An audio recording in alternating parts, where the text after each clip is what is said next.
UP के बाहुबली नेता और भाजपा के पूर्व सांसद बृजभूषण शरण सिंह ने एक बार फिर योग गुरु बाबा रामदेव पर तंज कसा है।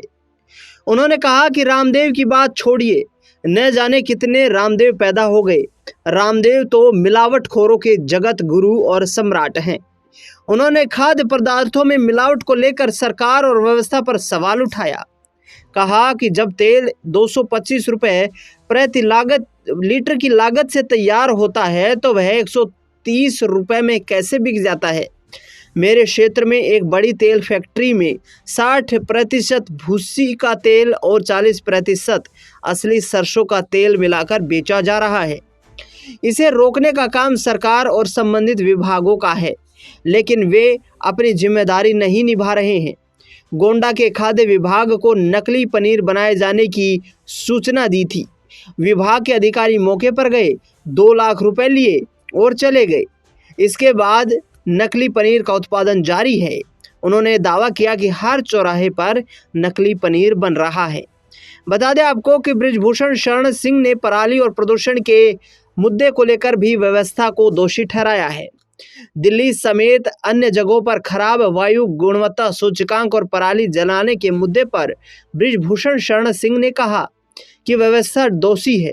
उन्होंने सवाल उठाया कि जब इन समस्याओं से निपटने के लिए कानून मौजूद है तो उन पर कार्रवाई क्यों नहीं होती।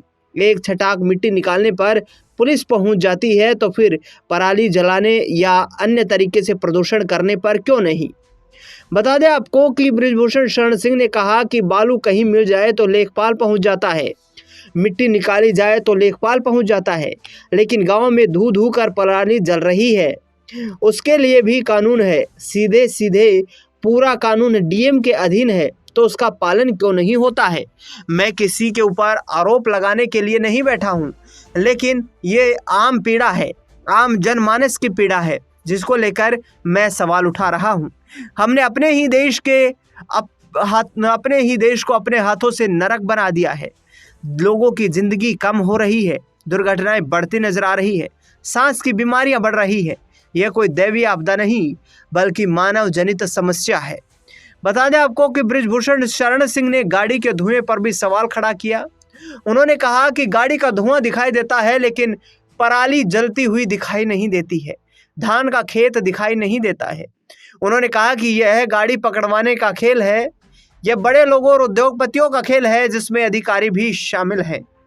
बता दें आपको कि बृजभूषण शरण सिंह ने तमाम मुद्दों को लेकर अपनी राय प्रतिक्रिया व्यक्त की है, लेकिन फिर से उन्होंने बाबा रामदेव को लेकर के तंज कस दिया है।